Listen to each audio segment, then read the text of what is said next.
Hello, welcome to the HYDROS series. I'm Jimmy, Newbie Reefer, and this video is brought to you on behalf of SaltwaterAquarium.com.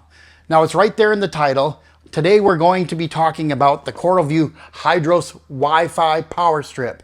Now before I get into it, let me just say this video series is all about everything CoralView HYDROS. So if you're looking to learn about HYDROS controllers, this video series is for you. We are going to cover every single CoralView HYDROS product that we sell on SaltwaterAquarium.com right here in this series. Today, let's get back to it, the Wi-Fi Power Strip. Now this came with my starter kit, my X2 controller. Now what is a Wi-Fi strip? It's pretty straightforward. It's exactly what you think it is. It's a power strip. You're going to plug different devices in here and you'll be able to turn them on and off through Wi-Fi using your HYDROS app. Now that's really cool, right? Because you can buy a Wi-Fi power strip, maybe from Amazon or whatever, but why not buy one that's part of your controller's ecosystem, and then that way everything's all in one place on one app. That's why you should get one of these. Now there's also other products that CoralView has, and Mark will be covering the X8, where it's a bank of 8 power outlets that have some more advanced functionality like monitoring power output, which is very cool. This also has a bank up here of USB power.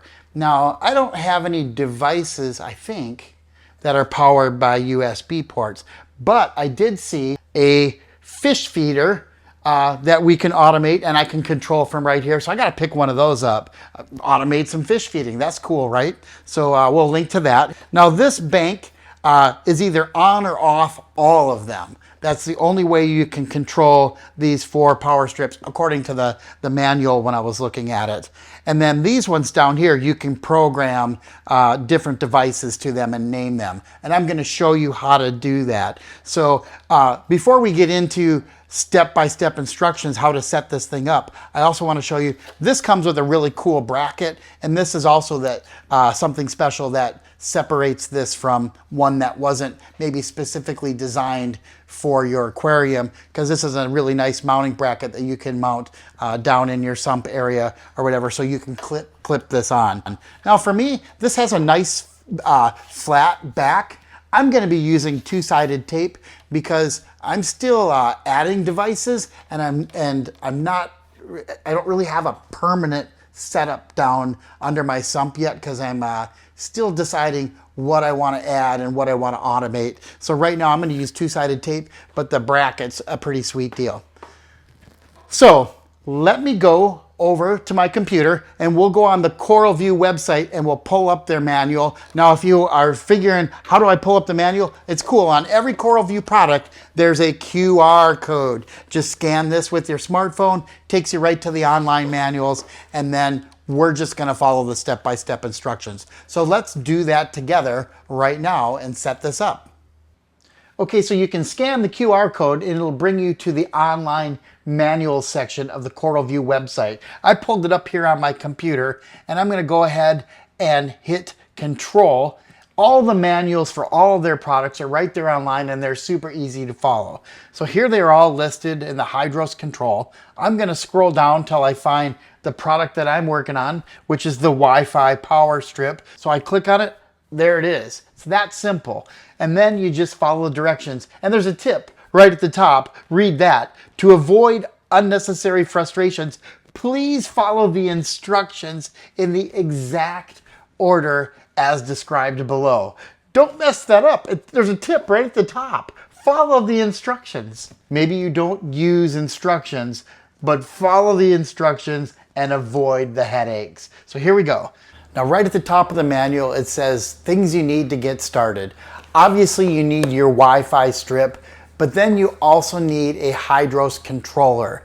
The strip by itself is not a controller and it will not show up in the HYDROS app. So you need to already have a HYDROS controller. In my case, this came with the starter pack, the X2, and you can add these if you already have a HYDROS controller.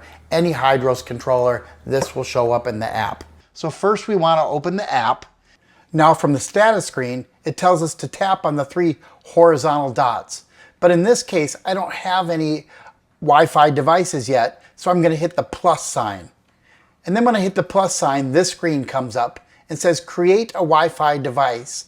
So then I'm going to go ahead and type in a name. I'm going to name it Power Strip and then hit create. Now from this point forward, I would suggest just abandoning the online manual and just following the directions right inside the app. Now it's time to select what device you're installing here. So I'll go ahead and select the quad outlet strip. Now this is why I said abandon the online manual, because now you get little videos and they show you exactly what to do. So it says, please unplug your Wi-Fi device and then press continue. So you unplug it and then you click continue inside the app. And then the next screen pops up and it says, now plug in your new Wi-Fi device and press continue. So plug it back in. And then the next video comes up and it says, please hold down the button on the new Wi-Fi device for 5 seconds until the LED is flashing and then press continue. See what I mean? This is really straightforward.